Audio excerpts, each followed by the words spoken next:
nga nagbigay sa inyong lahat at naway mapansin ninyo na ito nga ay gagawin din ng lahat ng paraan upang sa ganun. Kung meron man kayong problema sa pagsasaka, sa industriya, sa pangingisda, sabihin lang po ninyo sa palatuntunan ito at bibigyan natin lalapatan ng solusyon. Di ba? Yeah. Kung yung mga past guest mo? 2 days. Past guest, yung mga guest mo? Yeah, last 2 days. Namiss ko si Roy, Una, si former Mayor Roy Macalalay ng Calasiao. Okay. Oo, every Sunday, every Monday nandito na raw siya. Aba, At regular na. kahapon ay si Cap Richie. Oh, Regular. si Richie. Pero although punpats din siya kahapon. Mm. Kaya lang hindi siya nakahabol nga kaya punpats. Tapos si PM Bunmark kahapon din. Who's Naputol lang. Bunmark Mendoza. Ay, Bonmark, akala ko Kanina nakausap ko din siya kung sakalit kapusin yung ating pakikipagpanayam sa ating guest ngayon, siguro ay babalikan natin si BM Bunmark. Wow. Oo, Okay. siyempre, board member Saka pala, yan. nung last time, may nag-text sa akin nung sa labas na ako, tinatanong kay Richie. Tanong nga po kay Sir Richie kung kasama niya sa line-up si Ramon Bautista. Sabi niya. Hindi ko alam ang sagot pa yan. natanong din eh. Ako rin. Hindi rin natanong Anyway, itong Ramon Bautista po, taga Manawag, tumatakbo rin na Board member board. din. Yan. Yes. Sangguniang Panlalawigan member. Okay. So, anything new, Jesse? Yes, at nasabi mo kanina, nabanggit mo yung paglaban ng abono sa mga abuso. Oo. Ay, Talaga. makakapanayam natin dahil bukas yung hearing ng smuggling case sa Senado. Oo. Yan. At last, matutuloy. Napospon yun eh. Ang daming nag-aantay, napospon. At ating makapapanayam mamaya si Abono Founding Chairman Rosendo Song. Rosendo Through virtual. Song. Virtual. Okay. At aside from that, siguro mga tariff at itong ating Poultry? poultry. Yan ang Oo ating nga. mga issue. Hindi rin dapat pabayaan yung poultry kasi pinagkakakitaan din yan. Kaya lang may mga problema rin. Poultry, piggery, mga yan eh. Pinagkakakitaan at ginagawa ng abono. Yung mga yan na magpapapanik ng salapi sa mga mahihirap, inaasikaso talaga niya. Yeah. Kasi gusto niya mabigyan ng chance ang lahat ng Pilipino na lalo na yung mga masisipag na pumunta sa isang industriya na kikita ng tapat, kikita ng legal. Hindi kagaya ng iba na dadaan sa smuggling. Ang biro mga yan. Kaya yan ang tutulungan ng abono sa pamamagitan ni Kasendong So. Maya ng konti. Kasi naman, Sendong yan kilala na yan sa buong Pangasinan. Sendong So good. So helpful. Lahat ng so na positive, nasa kanya na. Yeah. At yan ay napatunayan na rin. Okay. So, we go on. At sa ating pagpapatuloy mga kaibigan, ay may mga reactions din na naipon dito Naipon dito. At isa pa, halimbawa, ito. Sa Eastern Pangasinan, basically agricultural area po. Sapat ba ang produkto sa Eastern Pangasinan lang para makakain ang buong Pangasinan? Well, mga records yan, hindi natin masagot. Pero I think Sendong can have the answer. Oo. With our, yung guest natin sa ating guest. Right. Ito naman, inulit yung tanong. Tatakbo pa rin po ba si Representative Conrad Estrella para sa abono, sir? Ayun, ililinaw natin kung pwede pa siya. Ililinaw natin kay... Ilang term na ba si Conrad? Ang I understand 3 term na yata siya. Kaya, pero meron yatang tumatakbo na Estrella. Okay. Ililinaw natin mamaya kay Abono Founding Chairman Yan. Sendong So. Tama. Okay. So, yung iba nangungumusta lang. Halimbawa, itong magkapatid na Lenny at Monica Barroso ng Dagupan, sabi nila, kami po ay tapat sa abono at sa susunod, abono pa rin po kami. Wow. Thank you, Lenny and Monica. Okay. I guess, nasa, na yata? Ay, andyan na pala. Ang bihira hindi Ating, na ba? Okay. Guess. Mm. So, let's get down to brass tacks mga kaibigan. Agad, narito na rin lang. At inaantay po natin ito talaga. Makakasama natin muli sa palatuntunang Pangasinan Bilis Kilos, si Engineer Rosendo Sendong O. So. Good morning, Sendong. Walang sound. Ay. Sound. Okay. Yan sa inyo. Wala. Hindi ko marinig dito. Yung ano. Mm. Wala pa rin. Wala pa rin. Oo. May sound na?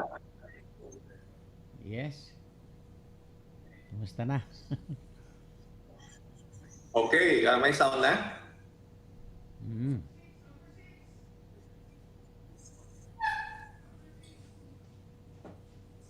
May sound na? 1, 2, 3.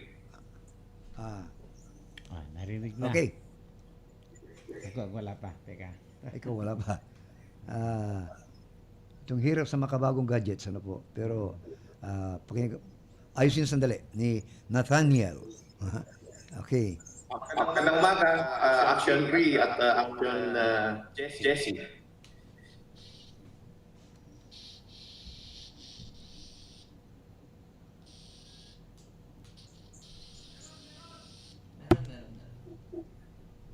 Meron na. Okay, inulit po namin. Ang mga kapiling natin muli ay si Engineer Rosendo Sendongso. Okay. At, okay, Jess? Ayan. Action 3, Action Jesse. Magandang umaga. Oh. At unang-una, Kasendong, itong binalita sa atin na yung nabalam o kaya naantala, na-postpone na Senate hearing at last gaganapin na. How true is that, Engineer? Bali so far, Manong Ray at Manong Jesse, yung hearing na tomorrow is yung hearing ng Agricultural Committee. Ito is yung pag-usapan naman ito is yung pagtulong dun sa livestock industry, no? Yung ito local baboy, local na manok, ito local na baka, yung locally produced na ating mga hayop, dapat may protection din, no? Yung sabihin yung tariff collection, siguro yun ang isang hingin natin sa Senado na gawin yung mako-collect sa tariff ng importation, ibigay sa atin mga local raiser. Suporta. Kasi yung sa rice, yung rice tariffication law, di ba? Pagka may makoleksyon doon sa tariff, may ibibigay yun sa mga magsasaka na binhi, no? Yung farm equipment. So dito naman, hingin natin sa Senado na ang collection dun sa tariff na importation, ibigay din sa livestock industry. Ayun. So, sa kasalukuyan po, Kasendong, ano bang kalagayan ng livestock industry? Ito ba'y kulang sa suporta? Yeah, kulang, no? Kung makikita natin yung sa bigas, sa palay, ang suporta is almost 84%. Compared sa livestock, nasa 4% to 5% lang. 4% lang? Ayun. Yeah. Grabe. Maliit. Maliit talaga. So, kaya ang inisip natin para at least maski hindi na mag-allocate ang government, yung collection na lang ng tariff. And gusto rin natin ipasok dito sa hearing is yung dapat suporta ng vet, no? Veterinary sa mga each municipality. Sana may directive ang batas, no? May batas na gagawin suportahan ang mga animal industry. Marami tayong marami tayong bet, no? Pero kung titingnan natin sa buong lalawigan natin, konti lang yung munisipyo na may nakahiwalay na veterinary na sa government. So dapat siguro yung agriculturist mayroon sa crop, meron din sa mga hayop para at least magkaroon ng additional tao doon sa mga munisipyo. Ayun, okay. So, magandang balita po yan para sa mga livestock raisers. May idea ba kayo, engineer, kung ilang porsyento ang livestock raiser sa buong Pangasinan? Madami, no? Kasi hindi lang ito baboy eh. Hindi ito kung makikita mo, Mang Ray, pagka pupunta ka sa highway, sa mga bukid, ang daming baka, di ba? Right. Ay baka. So mga livestock 'yan, no? Maraming kambing, di ba? Mm-hmm. So ito hindi lang sa baboy ito, hindi lang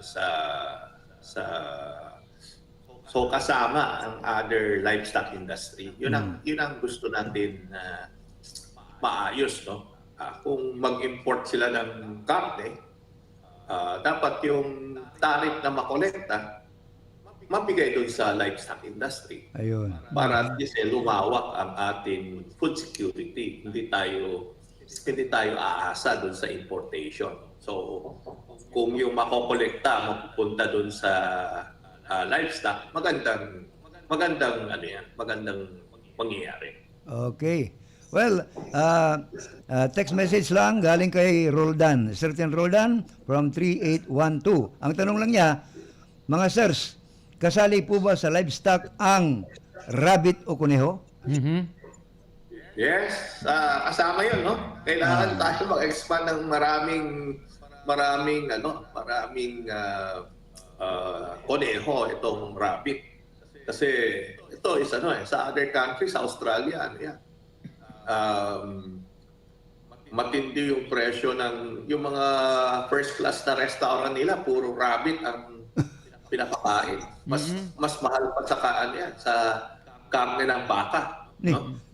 So dito sa atin nag-start na yung mga backyard na nag-aalaga ng rabbit, pero kailangan mag-upgrade tayo, no? Kailangan may pondo na pumunta dito sa rabbit industry para at least lumawak. Kasi alam mo, Mang Ray, tsaka Jessie, yung rabbit, kung manganak yan, Maramihan to.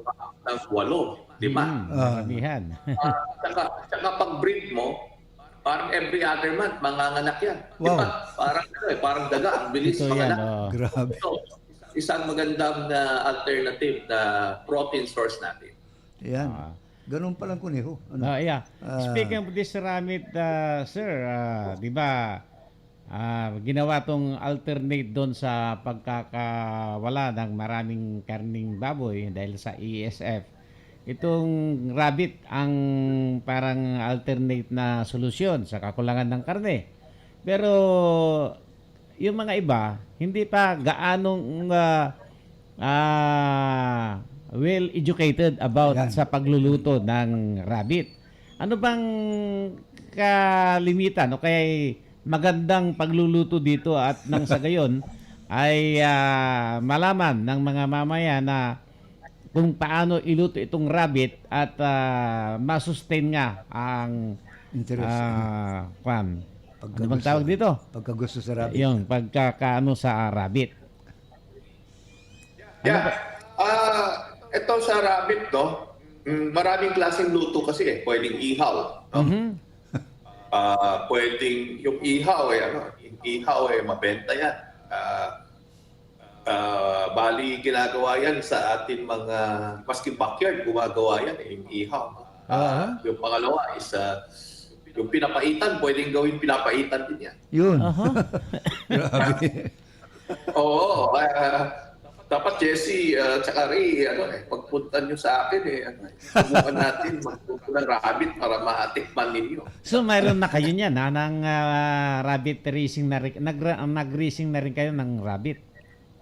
Nagpupusin na rin kayo. And, ang maganda nito is pwede kang kumuha ng damo, no? Papakain doon sa rabbit. Pag rainy season lang, kailangan mo feeds talaga kasi umuulan. Pero kung dry season, pwede ka naman ng feeds. Aha. Itong papakain mo yung damo, no? Para at Damo. least hindi magastos. So ang nito is ito is maganda, no? Hindi lang pwedeng adobong rabbit. Masarap din. Adobo, inihaw. So, Hindi ba? Caldereta ng rabbit. Oh, Grabe. kaldereta. So, marami palang lutong pwedeng gawin dito sa rabbit, At yung mga iba, sabi nila, iba daw ang lasa nito kaysa yung original na baboy. Ano bang pagkakahambing dito sa rabbit natin at sa baboy, Kasendo? Ang rabbit kasi ang lasa kung maano mo is between manok Manok. and manok and sabihin natin Baka. kambing. Okay. I see. Abay, masarap. To tell you frankly, sir, hindi pa ako nakatikim. Dalawa tayo dyan. Dalawa tayo. Kaya Hindi ko yung natikman. mga nakikita kong nagrarabbit nagluluto ng rabbit last New Year, additional pa. Dahil marami na rin sa Santa Barbara ang nag-aalaga ng rabbit. Tinitignan ko lang sila. Wala pa namang lansa yung karne ng rabbit. At kasi yung mga pagtitignan mo talaga, parang daga. Tapos papatayin mo.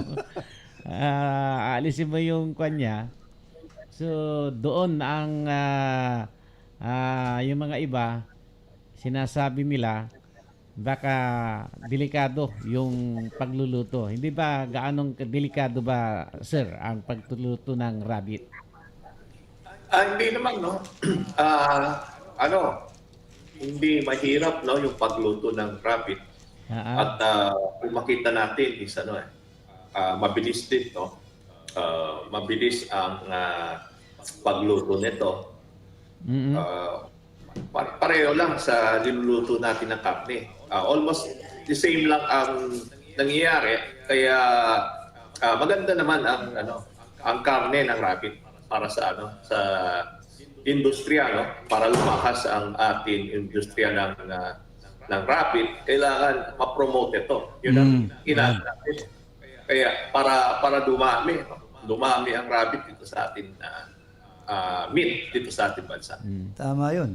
Noon po, sir, ang rabbit noon is parang kwan lang, hindi masyadong dinudumog. Pero nung i-introduce itong karne ng rabbit at kung ano yung pagluto, marami na rin ngayon na medyo tumaas yata ang presyo ng rabbit, karne ng rabbit. Meron ba kayong idea kung magkano talaga ang pwedeng pagbibinta na per kilo dito sa rabbit na to? Yung rabbit, sa ngayon, mataas ang presyo, sa 300. Yung live meat, yung meat na dress, no? Bumebenta ng 350 pesos. Wow. Per kilo yun, per kilo. Ganun kataas pa. So, pero kung dumami yan, siyempre, baba ng konti. Sa ngayon, ganun ang presyo ng rabbit, sa 350 pesos per kilo. So magandang alternative ito na livelihood ng mga racer ng mga livestock o kaya ng mga nag-aalaga ng mga hayop asa At saka tuting na ang kinakain, damo, pwede na. Damo, oo. Hindi delikado so mas sa malinis ito kaysa baboy pa nga kung tutuusin. You are right. Kasi kung ang baboy, mga nagpapakain yan ng kaning baboy, yung tira-tira, ganun. Pero itong rabbit, damo at saka feeds kung minsan, Kasendo, no? Yeah. Jesse, tsaka ang maganda nito is yung tahi niya, yung ipot niya, Mm-mm. directly, ilagay sa mga tanim. Ay, Ba? oo, grabe ah. Oo. Maganda. So, Okay ah. Hindi ba naman Mas- mabaho? Hindi naman mabaho yung dumi ng rabbit. Hindi, tsaka walang langaw.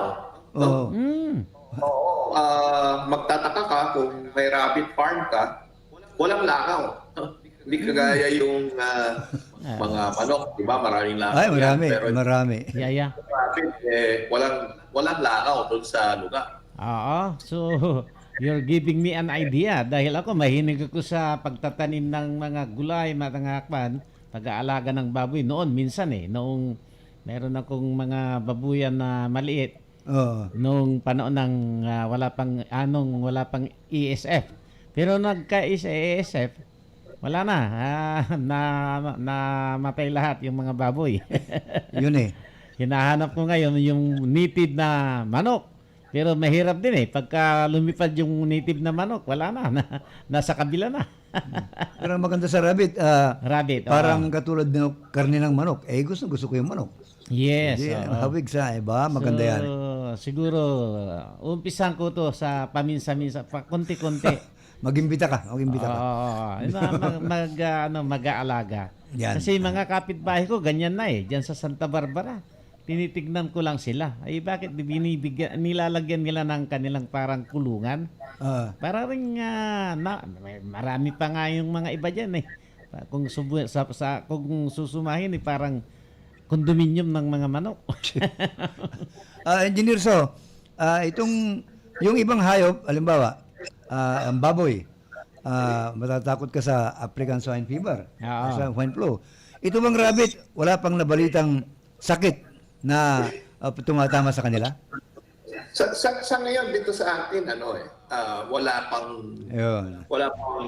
matindi na sakit na tumatama sa rabbit. Kaya strict ang Bureau of Animal Industry, binan yung other countries, yung US tsaka European countries na magpasok ng rabbit dito. Kaya naghahanap tayo ng alternative country Yun. na pwedeng magpasok ng rabbit dito sa ating bansa. Ayun. Ngayon, nakukulangan tayo ng supply ng rabbit. Yun ang problema natin. Action Ray at Action Jesse. Kulang tayo Kulang. ng supply.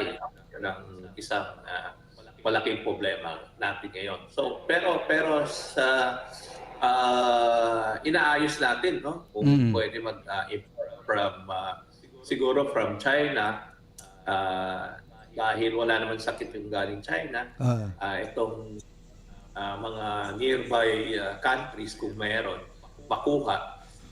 Siguro yun ang tutukan. Tsaka siguro Action Read, tsaka Action Jesse, imbitan natin yung dito sa programa, yung presidente ng Association ng Rabbit dito sa ating bansa. Maganda. Maganda yan. Dr. Sosi Del Leon. Para at least mapag-usapan yung rabbit. Yan. Okay mga kaibigan, ang pinag-usapan po natin dito ay ang rabbit o kuneho na hayop, hindi yung asawang lalaki na kuneho. Bueno, babalik po tayo. Very interesting yung pakikipag-usap natin Yes, kay oo. Engineer Sendong So. Pero yan po ay pagkaraan muna ng ilang mahalagang paalaala mula sa abono.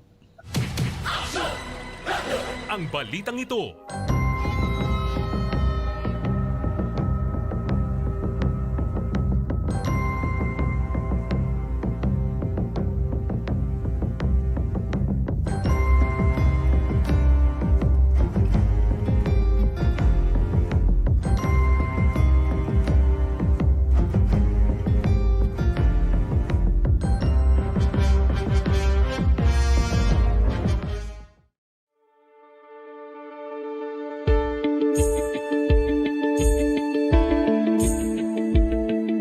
Para po sa ating mga magsasaka at sektor ng agrikultura, nagtulong tayo ng abono.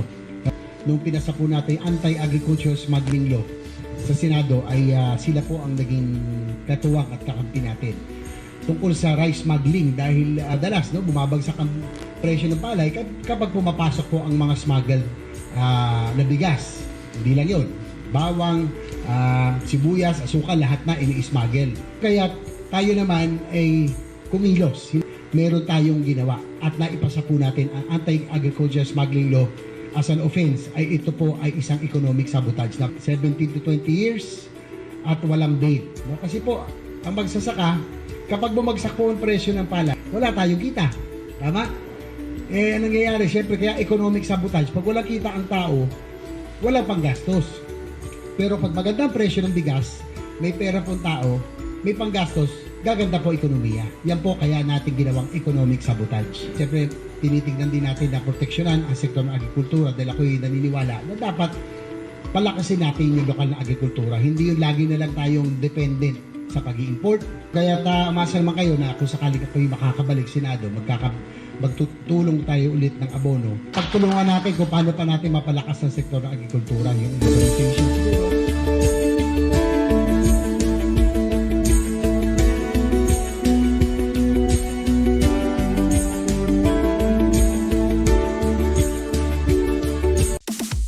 Magtanim ay di biro, ang abono ay nandito. Tayo'y lalaban para sa magsasakang Pilipino.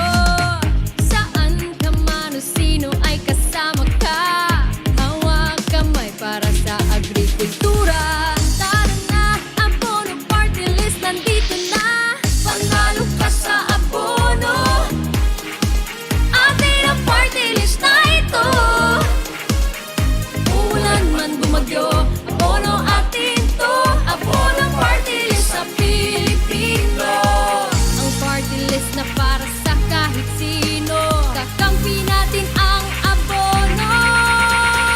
Panalo ka sa abono, atin ang party list na ito. Ulan man bumagyo, abono atin to. Abono party list sa Pilipino. Abono party list sa Pilipino. Abono party list, abono atin to.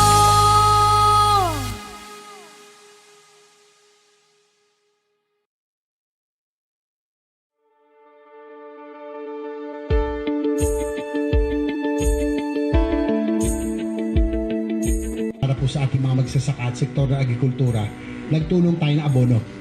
Nung pinasa po natin Anti-Agriculture Smuggling Law, madalas bumabagsak ang presyo ng palay kapag pumapasok po ang mga smuggled na bigas. Hindi lang yun. Bawang, sibuyas, asukal, lahat na ini-smuggle. Kaya economic sabotage, pag wala kita ang tao, wala pang gastos. Pero pag maganda ang presyo ng bigas, may panggastos, gaganda po ekonomiya. Dahil ako'y naniniwala na dapat palakasin natin yung lokal na agrikultura.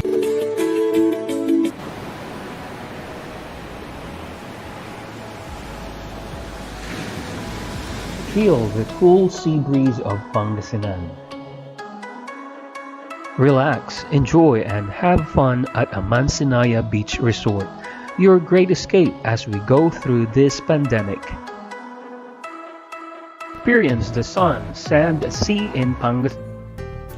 Okay mga kaibigan, nagbabalik po tayo. Ito pa rin ang Pangasinan Bilis Kilos at ito ay sa pagmamahal na sa atin at lalo na sa ating magsasaka ng grupo ng Abono, ang samahan na talagang lumalaban sa mga abuso. Yan.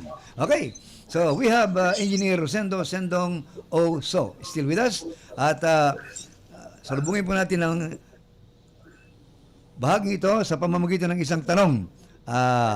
Magandang kanyang tanong medyo question for Engineer Sendong. Sabi ni ang dulo ay 91210. Basahin na lang po natin. Paano po yun? May stigma po kasi against sa pagpatay ng rabbit. Dito po kasi sa Pilipinas, pet ang tingin nila sa rabbit at hindi food. So, how can we remove the stigma that killing and eating rabbit is frowned upon po dito sa Pilipinas. Kung sa bagay, may katwiran naman. Ano? Yung iba kasi, Oo. pet yan, hindi kinakain, sabi. So, let's allow Engineer Sendong to say his piece. Engineer? Alam mo, Action 3, kung makita mo yung mga cartoon character, di ba? Doon sa Sesame Street, nandun ang piggy, di ba? Yung baboy. Pero ano yan, kinakain yan. Yung Big Bird, di ba? Yung sa Sesame Street, kung makita natin, lahat na nandun, kinakain natin yan, di ba? So hindi natin, yung palaka, di ba? Kinakain din yun. So, hindi lang dahil cute. Cute naman lahat mga yan, di ba? Yung mga animal na nakikita natin dun sa mga cartoon character. Pero kinakain pa rin yan na kailangan natin kasi mag-sort out ng protein. And ito is malinis. Alam ba ninyo, Ray, tsaka Action Jesse, yung rabbit, pinapakain yan sa mga cancer patient. Yeah. No? Kasi malinis ang rabbit.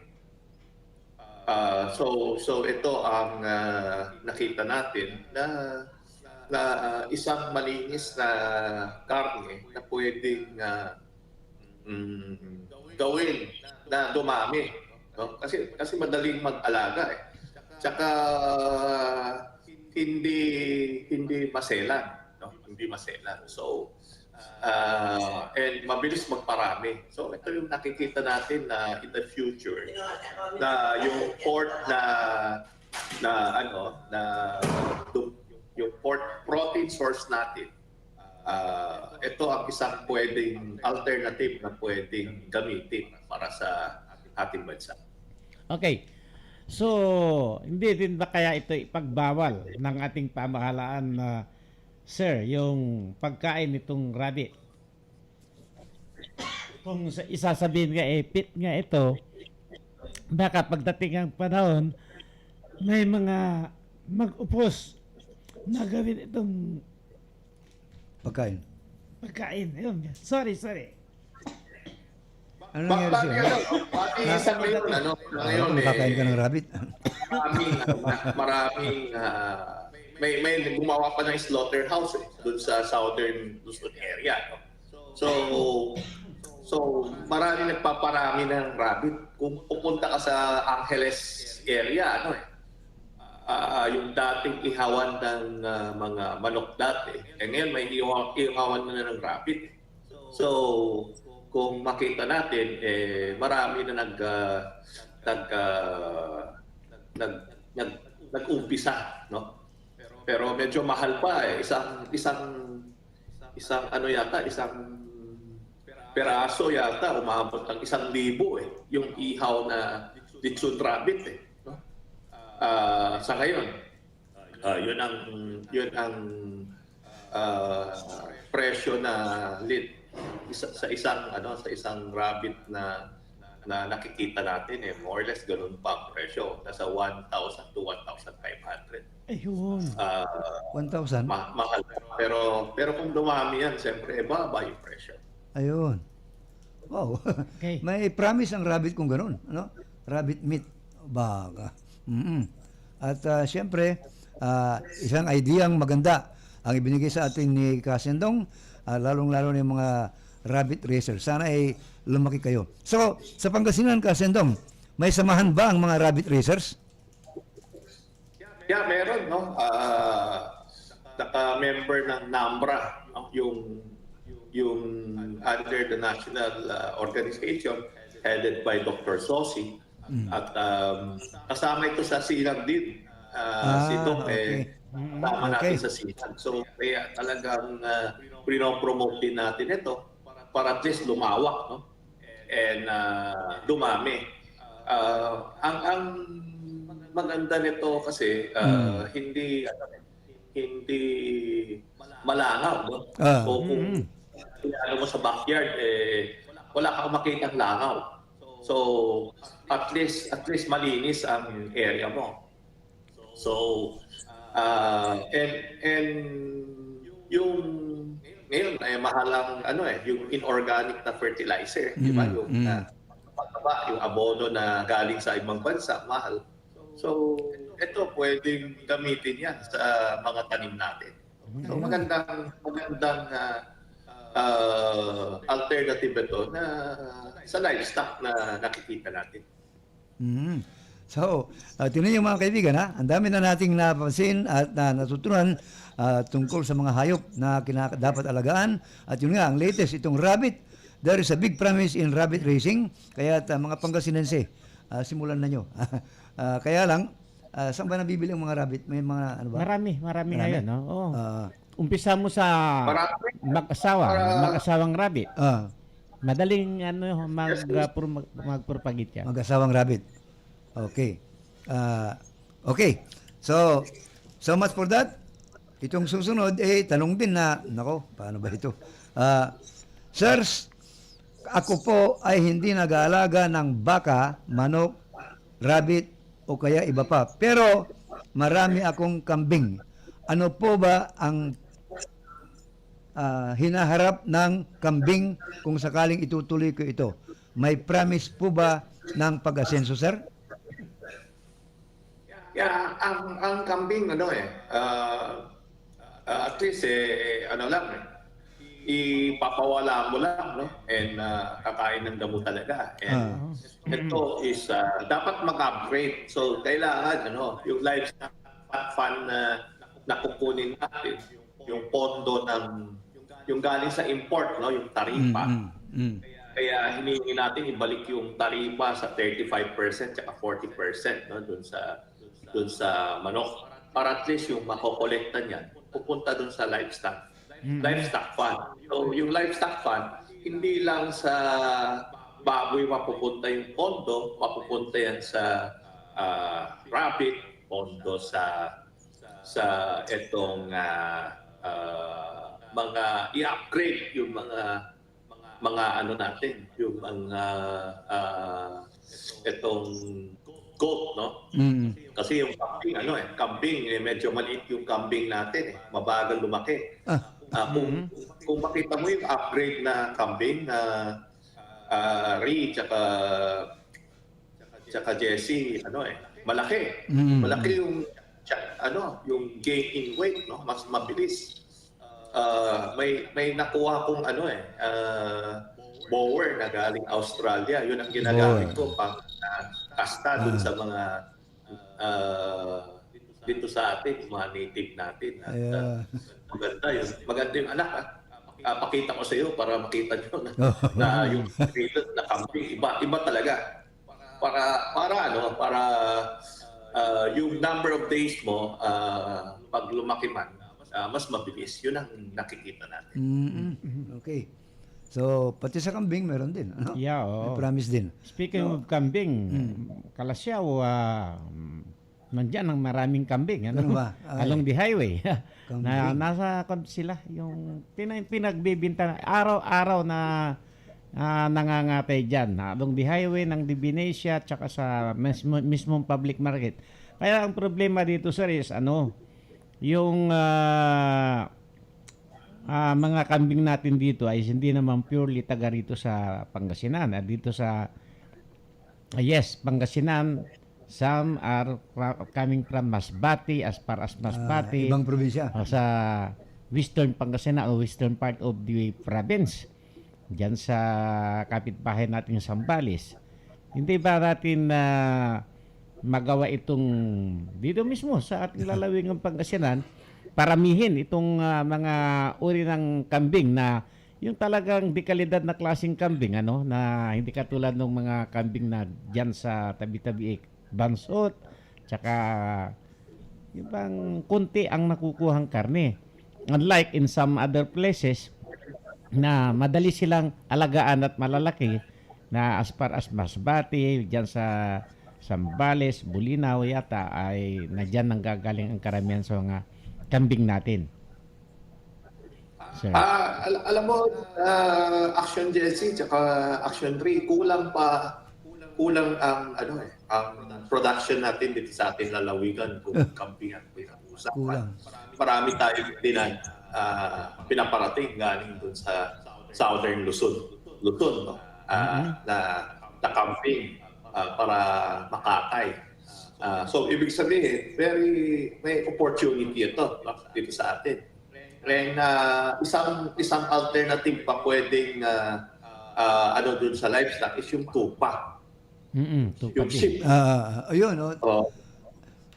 May ano kasi may breed ng sheep na suitable dito sa atin na mabilis lumaki, no?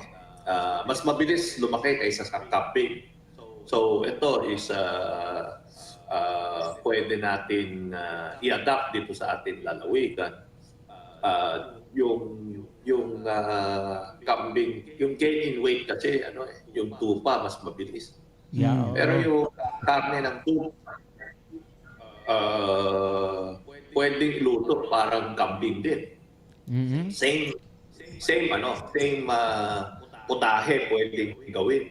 And ito is kung makikita mo yung mga restaurant naman sa Metro Manila, mahal ang lamb, no? Yung lamb chop talagang mahal sa Metro Manila. So magandang isang alternative din ito na pwedeng palawakan itong tupa na sinasabi natin. Hindi ba naman kasi yung selan to ng kambing na alagaan dahil ang kambing pagka panahon ng tag-ulan, diyon nagkakaroon ng problema itong mga gut racer natin, Itong tupa ba ay gaano ito yung tumatagal sa lamig ng panahon pagka tag-ulan po? Yeah, pwedeng kasi mostly itong mga tupa at kambing, kailangan nasa elevated siya, no? Elevated.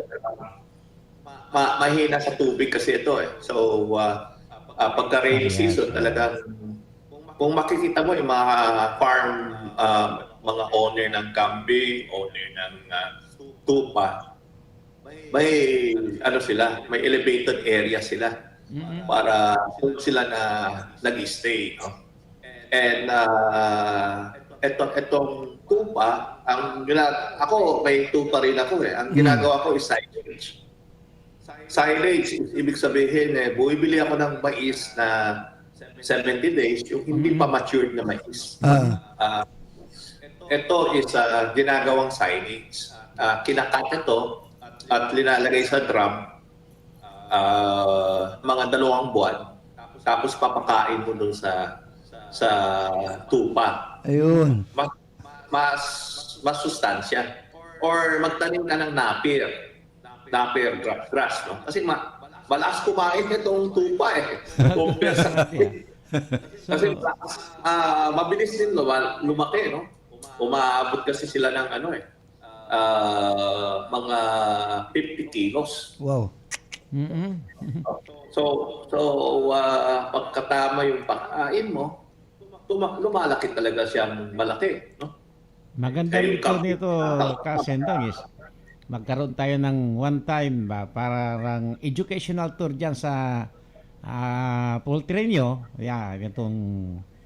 Itong kambing at saka tupahan, Oo. para magkaroon tayo ng idea kung paano ang tamang pag-aalaga ng mga ganitong klaseng hayop at kung ano itong mga sinasabi niyong pwedeng kainin nila, no? Yan.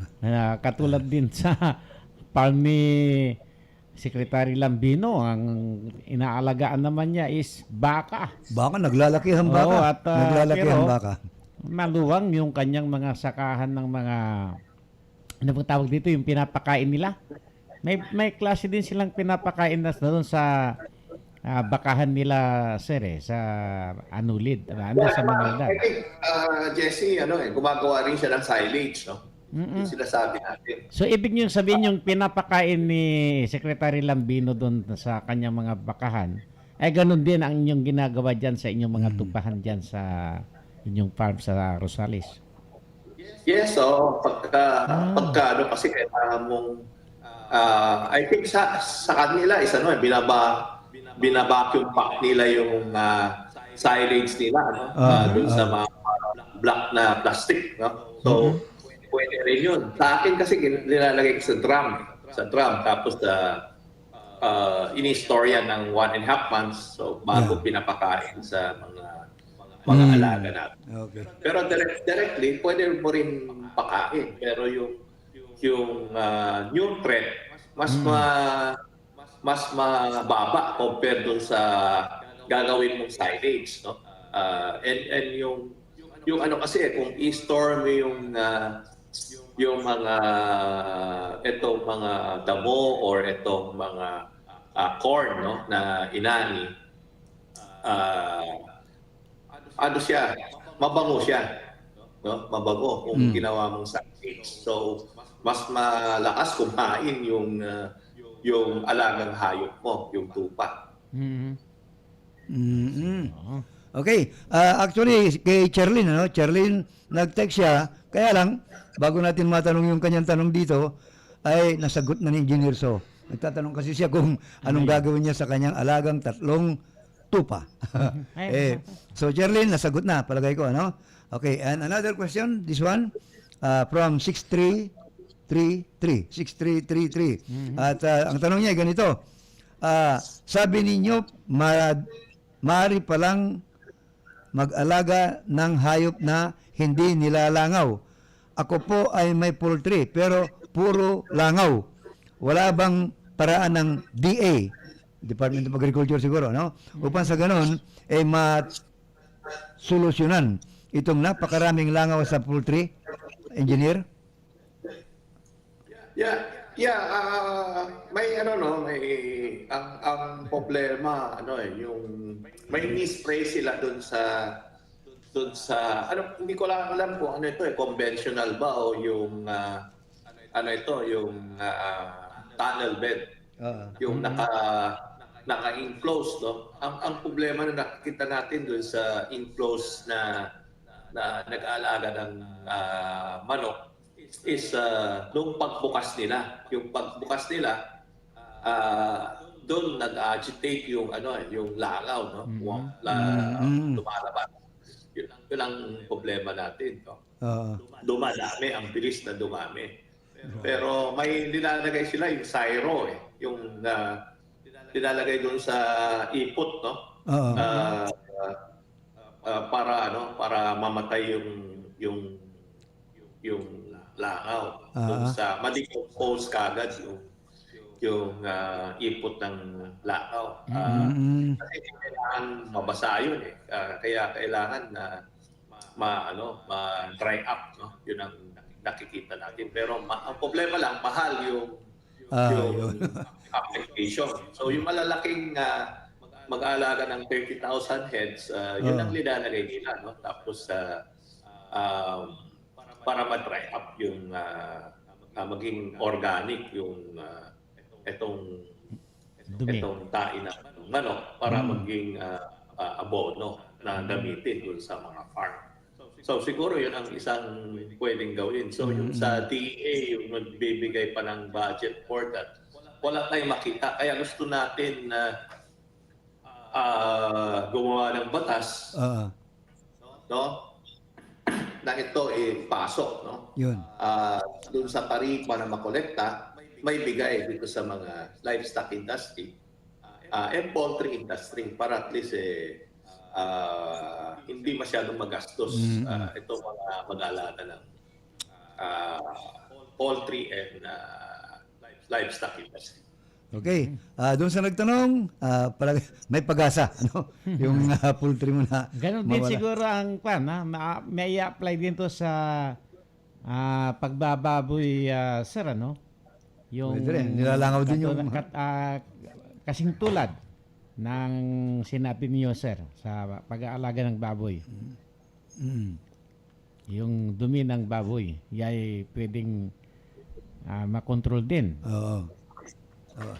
Saka, Yes, pwede rin, no? Pwedeng may enzyme kasi linalagay yan Or yung biogas na sinasabi nila kung medyo malawak yung ilalaga mong baboy. Pero sa ngayon advice pa rin natin sa mga backyard industry, medyo mag-iwas muna dun sa pag-alaga ng baboy dahil yung ASF wala pang protocol na maganda ginagawa ng ating gobyerno. National, yung dumadating yung mga karte natin, wala pa yung full inspection, Nako. diba, na hindi natin. So, yung spread ng ASF dito sa Luzon, tuloy pa rin. No? Diretso pa rin. Kaya ang isang pinopromote natin, yung chicken layer din, yung sa mga barangay is layer farm. No? Isang pwedeng alternatibo na i-promote dahil itlog. Itlog kasi mabenta ang itlog Tsaka protein source. Talaga. Oo. Yun I ang understand. isang gusto natin i-promote din para at least sa mga barangay pa lang may mga alagang itong chicken layer. I understand. Nag-shit na rin yata kayo dyan sa itlog Yes, sir. so Jesse kasi mas mabilis Mabilis and araw-araw yan almost 80% ng manok mo nangiitlog. Wow. 85%. Grabe. So almost every day may may harvest kang itlog. Kaya pala daming itlog sa palengke. Oo. Ay nako, di mo nga naman yan. Okay mga kaibigan, there you have it. Mula kay Engineer Sendong So, marami na tayong natutunan tungkol sa paghahayupan lalo na at sa agrikultura. Lahat po niyan ay dahil ito si Kasendong ay talagang maalam Maalam talaga sa mga yan. Kaya if you have any more questions, please feel free to text us upang sa ganon, matanong natin sa kanya. Sapagkat magpapatuloy po ang ating palatuntunan, pagkaraan muna ng ilan pang paalaala.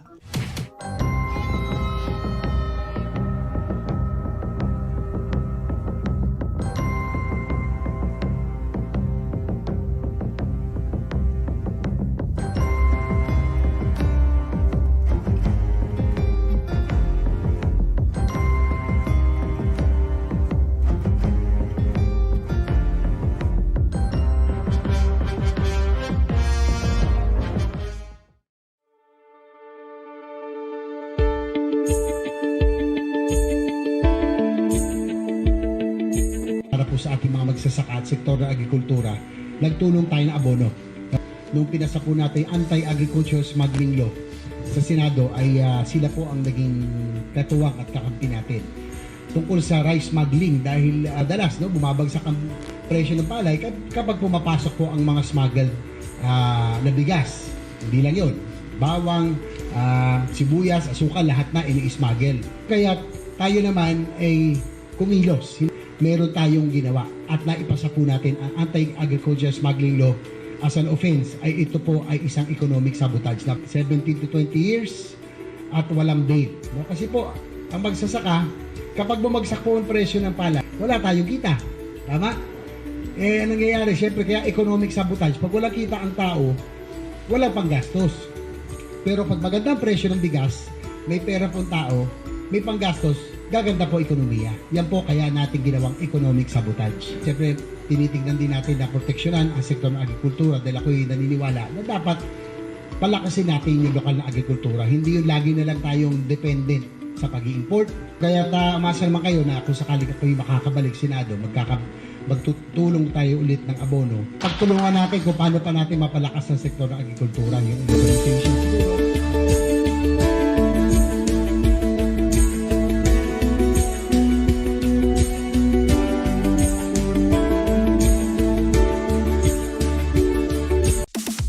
Pagtanim ay di biro, ang abono ay nandito. Tayo'y lalaban para sa magsasakang Pilipino. Saan ka man o sino ay kasama ka, hawak kamay para sa agrikultura.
po sa ating mga magsasaka at sektor ng agrikultura, nagtulong tayo ng abono.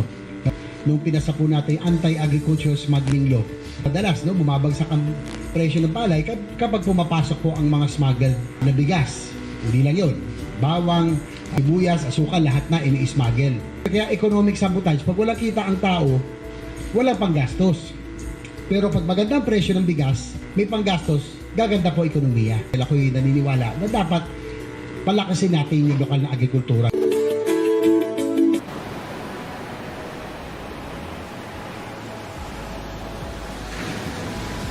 Feel the cool sea breeze of Pangasinan. Relax, enjoy, and have fun at Amansinaya Beach Resort, your great escape as we go through this pandemic. Experience the sun, sand, sea in Pangasinan. We offer our guests a coastal village vibe with beachfront cottages and other complimentary activities. Come and visit Amansinaya Beach Resort, located in Nibali West, Nibali Vidal, San Fabian, Pangasinan. For any inquiries or reservations, message us on our Facebook account, Amansinaya Beach Resort, or you can call or text 0917-508-0090 or 0917-508-0162. Amansinaya Beach Resort.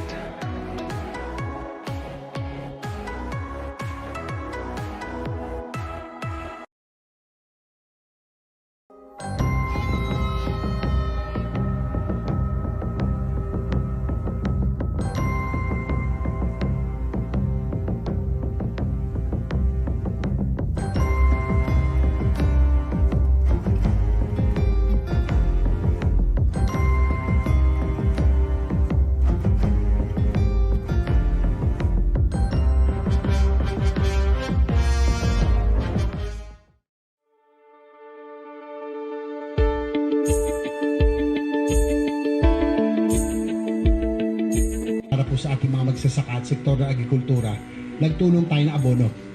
Nung pinasa po natin yung Anti-Agricultural Smuggling Law sa Senado ay sila po ang naging katuwang at kakampi natin tungkol sa rice smuggling dahil dalas bumabagsak ang presyo ng palay kapag pumapasok po ang mga smuggled na bigas.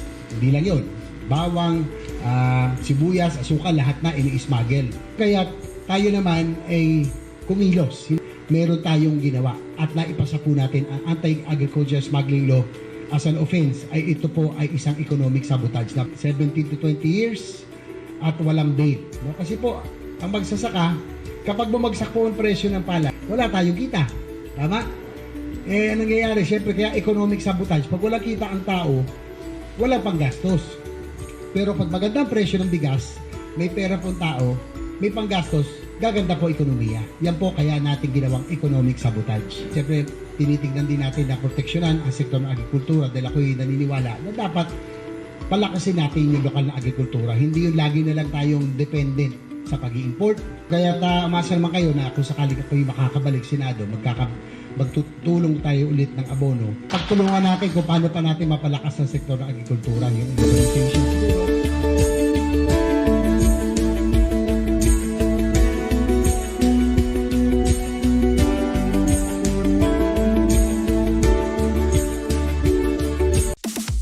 Pagtanim ay di biro, ang abono ay nandito. Tayo'y lalaban para sa magsasakang Pilipino. Saan ka man o sino ay kasama ka, hawak kamay para sa agrikultura. Tara na, abono party list nandito na. Panalo ka sa abono, atin ang party list na ito. Umulan man bumagyo, abono atin to. Abono party list sa Pilipino. Ang party list na para sa kahit sino. Kakampi natin ang abono. Panalo ka sa abono, atin ang party list na ito. Umulan man bumagyo, abono atin to. Abono party list sa Pilipino. Abono party list, abono party list. Pilipino. Abono Party List, abono atin to.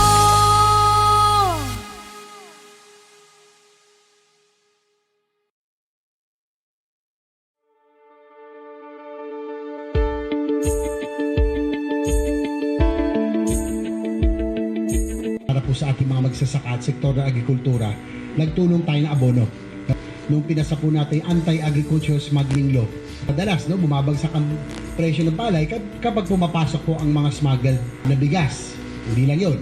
Bawang, sibuyas, asukal, lahat na ini-smuggle. Kaya economic sabotage, pag wala kita ang tao, wala pang gastos. Pero pag maganda ang presyo ng bigas, may panggastos, gaganda po ekonomiya. Kaya ako'y naniniwala na dapat palakasin natin yung lokal na agrikultura.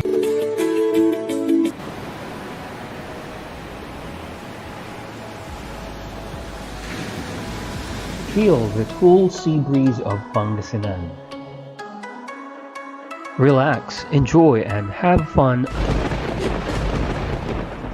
Nagpapatuloy po rin tayo at tuloy-tuloy ang Pangasinan, Bilis, Kilos. Ang inyong mga lingkod, ang inyong mga host, Ri Fernandez Ortaleza alias Mr. Ri. At ako pa rin po ang inyong lingkod, Action Jesse Perez. At kasama pa rin natin dito ang, parang encyclopedia sa agriculture eh. Alam niya lahat. Biro mo Dami yun. kong nalalaman sa kanila eh. Ako rin. Mahilig ako sa Pati yung isang pag-agriculture. Pero bilib ako dito. ako rin. Sabi nga nitong si 1413. Believe ako dyan sa Engineer Sendong. Yes. Alam niya lahat sa agriculture. Talagang, kaya nga ang dami nakikinig sa atin dahil alam nilang may mapupulot sila na importante na magagamit nila tungkol sa agriculture. Especially na ang mga karamihan sa Pangasinan is agriculture sila. That's right. Oo, Agricultural dito lang province sa- to eh. oo. Ang dami nating hectareage na sa agrikultura. At hindi lang pagtatanim ng palay at maisya, yung agriculture na yan, kundi Pag-aalaga ng katulad hayop. yan ang napag-uusapan natin. Oo. Isa pang napansin natin ang in na in ngayon ay itong hito. Yan. Iba yung sa'yo yung gustong-gustong mo makita yung babaeng hito Pambira ka.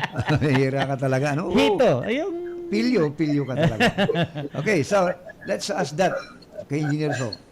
yes, I understand na mayroon na rin kayong fish pan ng mga hito sir diyan sa Rosales At malawak daw at marami din daw ang inyong hituan diyan. Action Jesse tsaka action Ri, dapat kailangan natin yung production ng ating local food eh. Nakita natin kasi yung palay natin bagsak ang presyo. Nakita natin yung smuggling na dumating, lalo yung mga magsasaka natin. So kailangan may alternative tayo na gawin doon sa palayan natin. Kung pagpunta nyo, mamasyal kayong dalawa rito sa akin, papakita ko yung yung fish.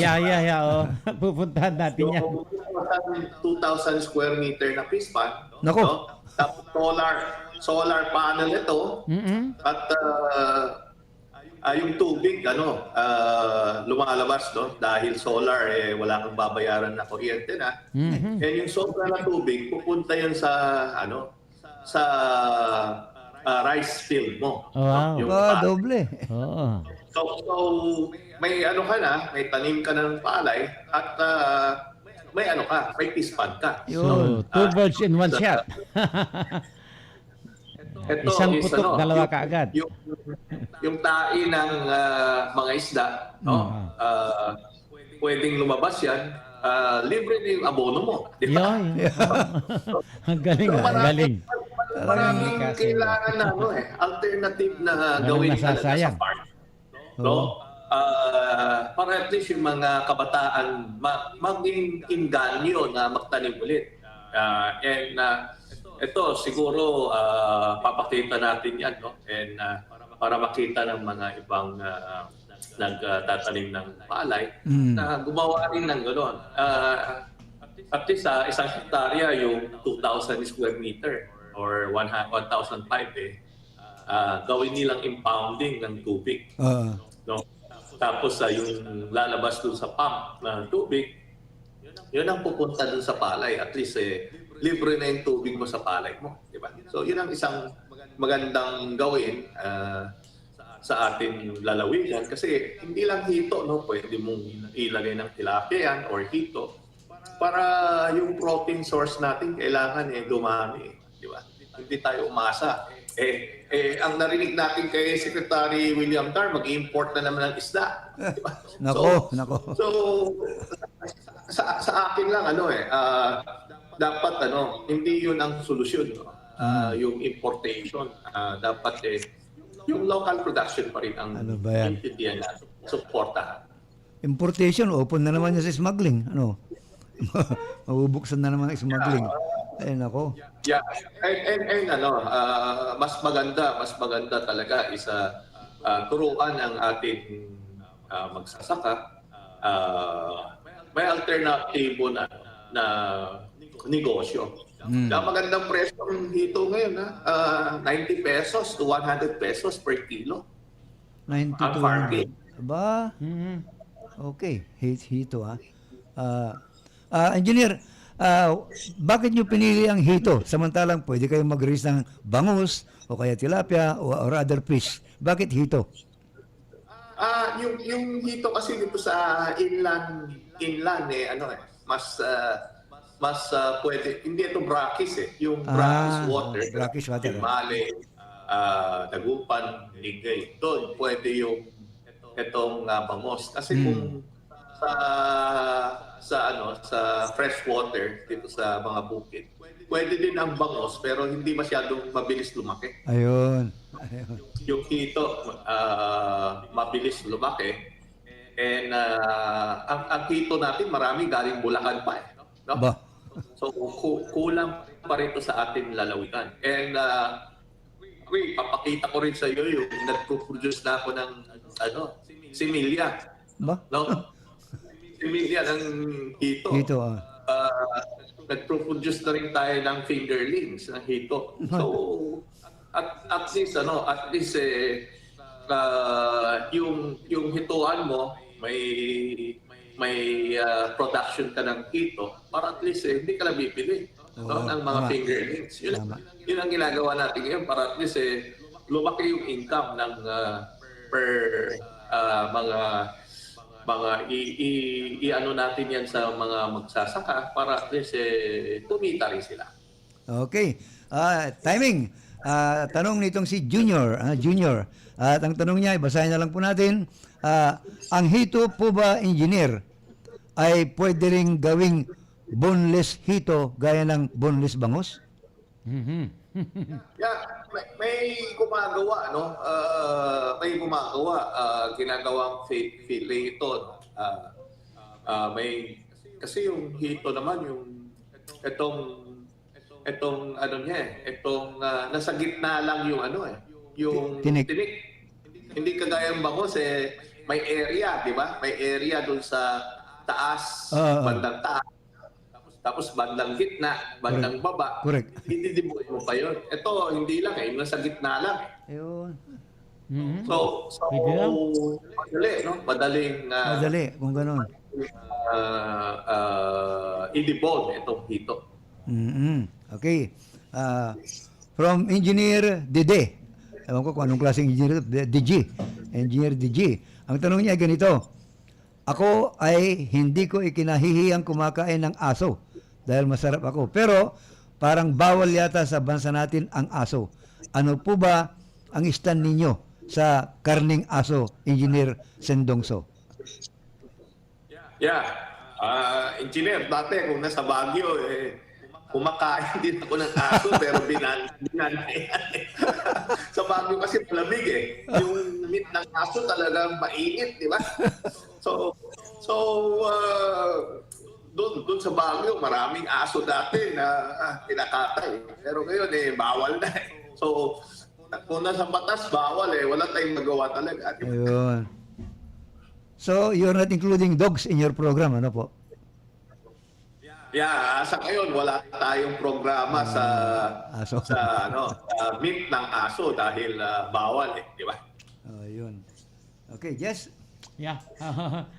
Yung about that hito, no? Dahil medyo nawala yung audio ko dito sa aking kwan. Hindi ko narinig yung kwan. Pwede daw yung kwan, yung bunlis hito. Oo, pwede daw. Pwede, Mas maigi yun dahil nasa gitna lang yung tinik. Oo, ayun. Oh. So may idea na naman tayo nito. Tama ka. Oo. Ito pong karamihan sa ating mga hito ngayon na engineer, saan ba nanggagaling to? Dahil one time, nung papunta ako ng parting Aguilar, via San Carlos, dumaan ako dyan sa isang lugar dyan na maraming mga... Hito. Yung mga nag-ihaw ng hito. From that San Carlos City to Bukbuk, Aguilar. Marami. Pero nung napag-alaman ko, yung kanilang hito daw ay nanggagaling pa as far as Bulacan. Bulacan. Ano ito? Kulang pa ang hito ngayon dito sa Pangasinan pa. Kaya kailangan galing pa ng Bulacan na dadalhin dito. I-import natin from Bulacan. Yeah, bali Action Jesse, kasi dati kasi ang Bulacan talagang very very large ang production nila ng hito. Lalo yung mga farm na may babuyan, may hito farm sila dun sa likod nila. Pero nabawasan yan, no? So kaya sinasabi ko dapat i-promote natin dito sa ating lalawigan.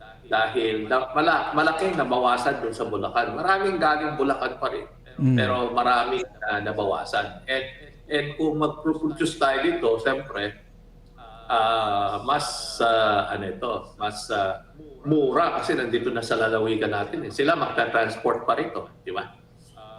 Pero matibay kasi yung hito kaya maski dalhin nila rito ilang araw pagka every morning may makita ka may tangke na dumadaan doon sa checkpoint, no? Yun laman nun is hito galing Bulacan. Totoo yan, galing Bulacan, no? Yung dinadrap yan sa area ng San Carlos, diretso yan na going Bimane, no? Aguilar. Yung bypass doon makikita mo maraming umiihaw ng hito doon sa daan, no? Oo, and yun ang isang market na mabilis na lumakad. Yung hito kasi pag inihaw, ang sarap, tsaka yung yung prito. Nagugutom na yata si Manong Jess, tsaka si Ayun ako. Oo nga naman.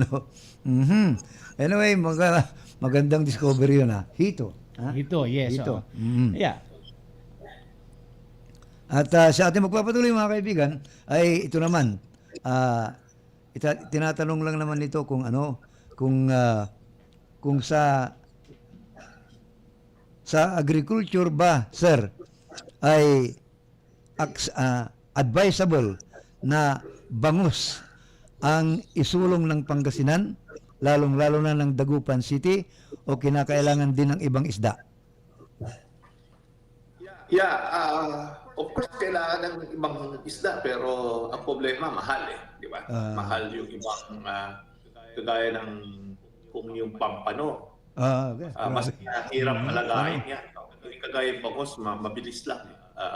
Itong mga malaga, di ba? Malaga. Siyempre, dapat Malaga din. isulong. Pero sa brackish water, mostly, kung makita natin yung Dagupan going with Manay, bangus di ba? Bangus mas mabilis kasi and mas shorter time ang pag-alaga so yun nakikita natin kaya maraming pumapasok sa bangus. Ang isang dapat sa bangus may mag-produce tayo, no? Yung fingerlings kasi yung mga malilit na fry natin galing ibang bansa pa dinadala dyan sa Dagupan tsaka other part. So nauubusan tayo ng fry, no? So yun siguro ang kailangan na i-concentrate ng government para para dumami. Kasi ngayon marami ang ini-import natin na fry.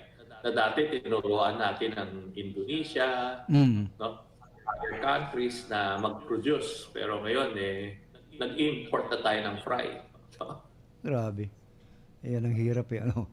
Okay. From 8124, sakop ba ng abono o kaya Department of Agriculture ang mga isdang dagat na nahuhuli?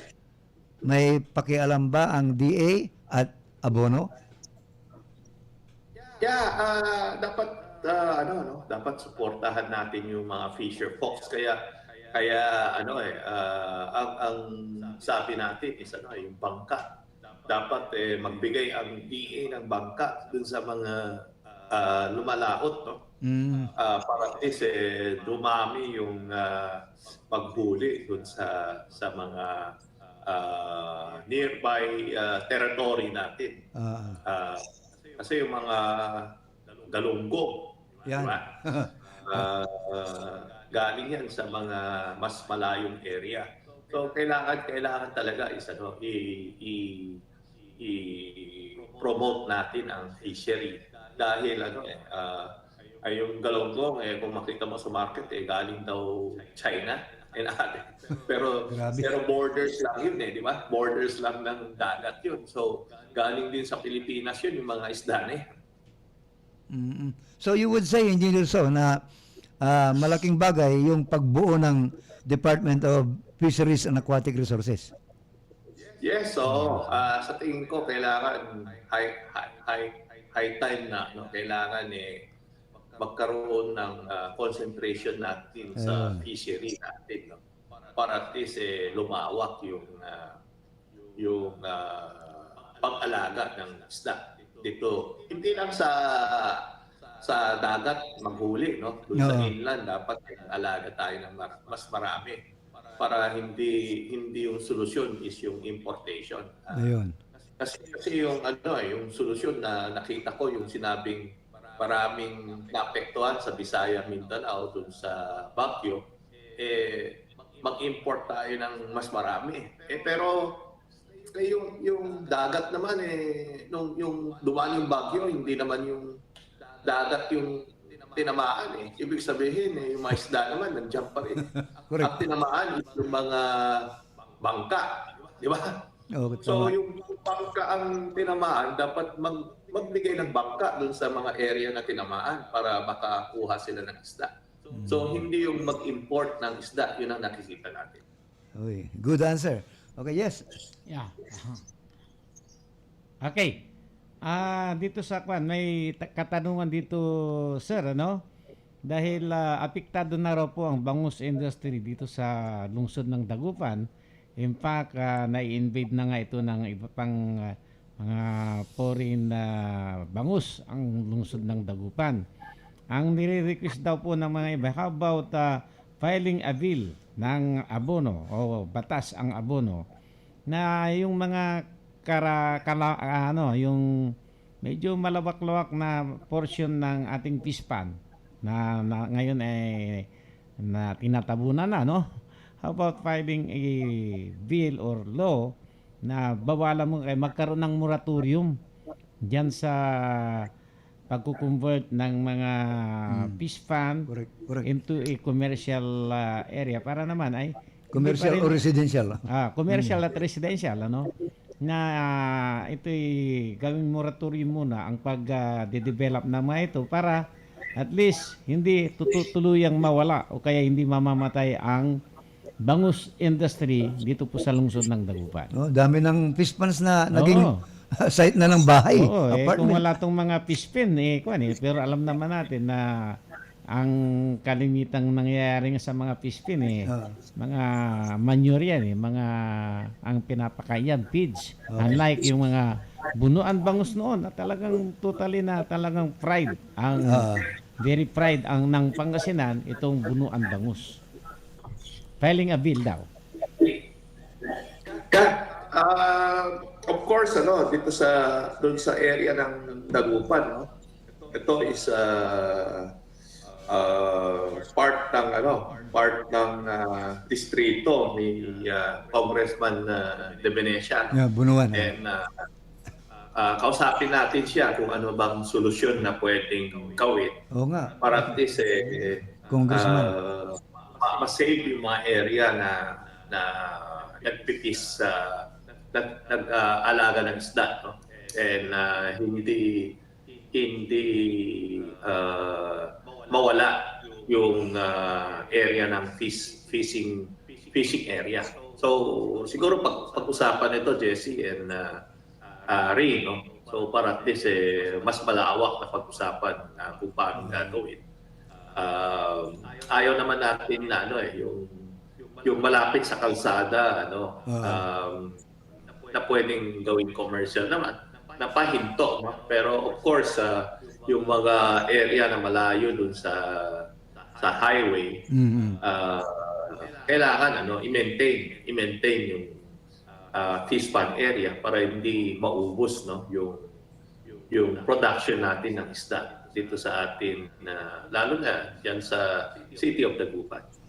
Very good answer. Okay, we don't have the luxury of time anymore, mga kaibigan, kaya anything else you would like to add, Engineer So? Yeah, ang tumatagong congressman ngayon, no, sa Abono Party List kanina, May tanong. si Robert Estrella. Si Yung Eskimo. kapatid ni Conrad natin. Si Eskimo. Yung second term ng Abono, di ba? Si Eskimo ang Abono Party List representative ngayon natin. And pumalit lang si Conrad nung third term ang Abono. Ngayon naman, si Robert Eskimo Estrella bumabalik. And yung pamangking kong si Ronald Alonso, tumatakbo rin sa seat ng Abono. Pero siyempre yung kampanya hiwalay kami, no? Yung pamangkin ko nangampanya sa Manila going southern Luzon. Ayun naman ang kinakampanya natin is Pangasinan going northern Luzon area, Tarlac and Nueva Ecija. So umikot tayo lahat para makakuha ng additional seat dito sa ating Tama. Abono Party List. Interestingly, Engineer So, wala ka bang kabalak-balak na pumasok sa politika? Alam mo, Manong Ricky, mas malakas tayo pagka walang makahawak sa atin, di ba? And masasabi natin lahat, maski makalaban ang mga secretary or any department, wala tayong pakialam. At least, nasasabi natin yung gusto ng taong bayan. Yun. Well said. Okay, mga kaibigan, at dyan po nagwawakas ang edisyon na ito ng ating palatuntunan, Pangasinan Bilis Kilos. Kailangan na pong magpaalam. Di bale, bukas, babalik pa rin ang palatuntunan ito. Ray Fernandez Ortaleza alias Mr. Ray, ang inyong lingkod. At ako rin po ang inyong lingkod, Action Jesse Perez. Nagsasabing, salamat po muli sa inyong pagsama